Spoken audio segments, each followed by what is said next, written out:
So back to Mr. W. My littlest one was on her little mat having some snacks, and must have been earlier when we went outside for the potty break for Mr. W.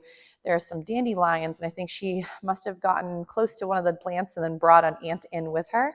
But it was one of the teeny weeny little ones, but it was, I guess it was biting her. So I had to go rescue her from the little bug. But Mr. W, we're going to get back to it. So when working with this lovely reorientation back to you, make sure that you're also feeding for the small attempts he's giving you, even if it's not the full spectrum of the behavior. So if, let's say, for example, you really wanted a beautiful heel, but he's giving you approximations, I would feed for those and eventually shape up to the big boy behavior you were hoping for. So ready? We might even get his attention with the food in the hand. And you can, again, use your hand as a visual for your puppy to hone in on. And eventually you would fade out this hand or this lovely food right out of that setup. So ready, Winston? So with this loose leash walking, we might start off with, again, the food nearby. We're getting some really nice little sneezes from Mr. W. So, and again, if he prefers one, where are you going? One side or the other? I don't really mind as long as he is sticking to the side that we're trying to work on down the road. So if you prefer the right side versus the left, again, no worries. Yes. Ready? So if, let's say, he tends to hone in, he's like, lady, I'm getting tired. So let's say there's little moments where you might lose him. Don't think about training as it's going to be perfection the whole time. We're also looking for just progress and slow but steady understanding of materials as we're practicing. Remember that none of these typically have value for your dog. So you're building up this, again, ready? Winston, come. You're trying to build up this rapport, yes, where these weird skills and behaviors have value from his perspective too. Because no dog walks up to the dog and says, would you like to do a down stay for fun or do some recalls or, let's say, do some loose leash walking. So for Mr. W, he's doing a real nice job with it. Ready? Winston. Yes. So if, let's say, you're doing loose leash walking and you're starting to lose him, I would recommend to keep the environment soft enough where he doesn't get too flustered. So if going for a real world walk is too hard for him, bring it back to your safer zones, which could be your yard or inside the home for learning the skill set before applying it to the real world. But back to equipment, if gear is equaling a lot of excitement, I would start practicing, excuse me, I should not be drinking seltzer. So for example, like let's say we grab gear, we would then go ahead and while holding gear, just kind of hang out with it. So it doesn't always turn into we're putting it on, he can come check it out, yes, and we do a little find it.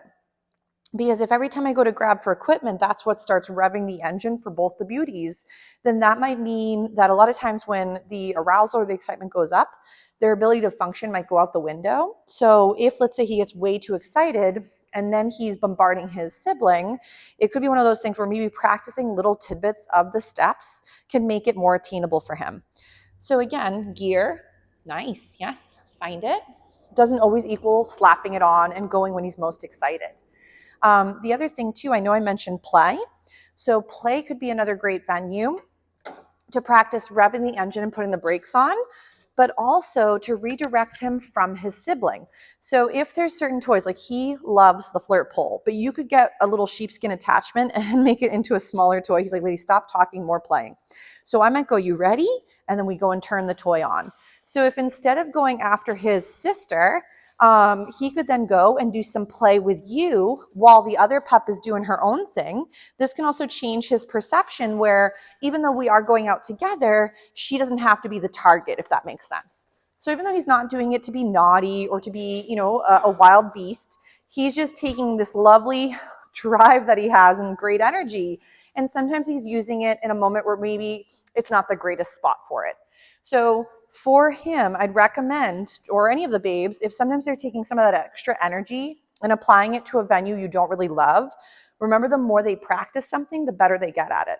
So you want to also prevent the rehearsal of the behaviors you're not loving, but also if they're natural behaviors, give them outlets you find are appropriate.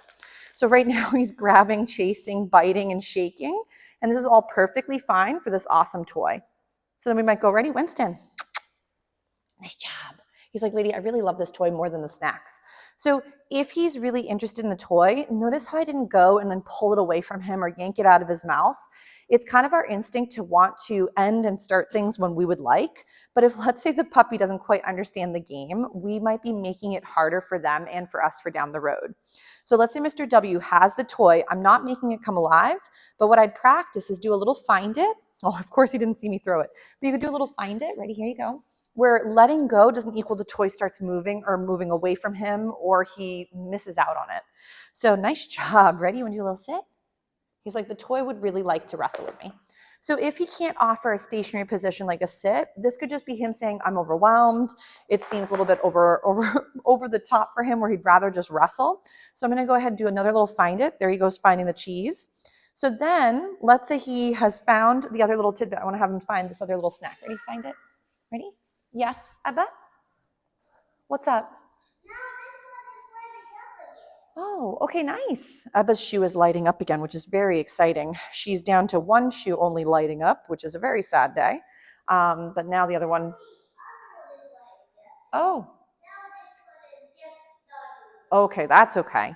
So the benefit of sometimes taking little breathers throughout the play, though, is if, let's say, he has a hard time coming back from that excitement around a sibling or when you guys come home or when equipment comes out, we want to have him practice maybe doing a little check-in. So he might do a little check-in with some eyes, then I might go, yes, and then have the toy come alive. So you guys could do, are you ready, is normally what I tend to do before training or before practicing some play. And then I would go into go get it or whatever little slogan. So that way your puppy has the ability to have a little bit of an on and off switch. Nice catch almost. So if my handsome guy doesn't quite know when we're about to play, he might just start jumping or sort of frolicking on top of you. And maybe you don't want him to be jumping and then play with him right after. Because whatever he might be doing, he might be thinking that's how we do the wrestles or that's how we do engage with play. And this is where it all comes down to comfort and your personal wants. So let's say he's got the toy. Nice job. He caught the critter. We're going to go into another little find it for the handsome guy and then get him to practice letting go. So that way there's value in releasing. So ready? Winston. Find it. Nice. So then from here, I could go collect up my friend, my little toy. I could go and see if I get Mr. W's attention. Ready? Winston. Oh, he says, hold on. There's one more left. Then we're going to go into a little check-in. Winston, what a good boy. Then I'd say, are you ready? Yes, my love? Oh, you can come help. Winston says, I love it when you come to help. Ready? Winston, go get it. So I'm just going to have Winston play for one more little moment, Ebba, and then you can come help as well. Okay? So sometimes, let's say the other distraction could be another dog or it could be another human. This way, littles running around don't equal the target either. So like with my guys, even though littles in the beginning seem fun to go frolic with, at times you don't want your puppy to start thinking that running children equal you chase and you mouth and you grab. Because for a lot of puppies, movement equals excitement.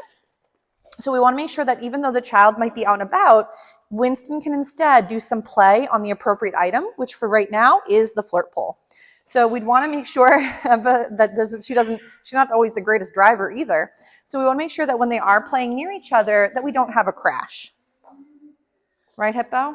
You getting tired? Yeah? Never. But Mr. W is doing a very nice job with his playing. Right, Abba? Winston does do a nice job wrestling, huh? Is that your buddy? Good job, Winston. Ready? Find it. That means he needs the tiny tongue. Oh, yes. When he has a smaller mouth, he has a smaller tongue. Are you ready? So let's say Winston is ready for rumbles again. We might get his attention. You ready? Go get it. Yeah, he does look a bit bigger with his hair. That is true. It makes him a bit fluffier. Nice catch. So the benefit of sometimes also practicing play while other things are going on is it can help your puppy get comfortable that play could be something we can even do when things do get challenging. Good shake off right there with his little toy. Good shake, I mean. So for Ebba running around and playing, this also allows Mr. W to see distractions and then still stay honed in on the thing we'd rather, which would be either playing with us or working a couple skills. Ready? Find it. Good job. So we'll take a little breather from the toy. He's like, no, I wasn't ready. And we'll work another little couple skills with Mr. W. But he did a very nice job. Ready? You want to do find it? Good job. Nice, Winston. Good job, sir. So, but very nice wrestles with the flirt pole again. He's like, how you doing there, wild woman?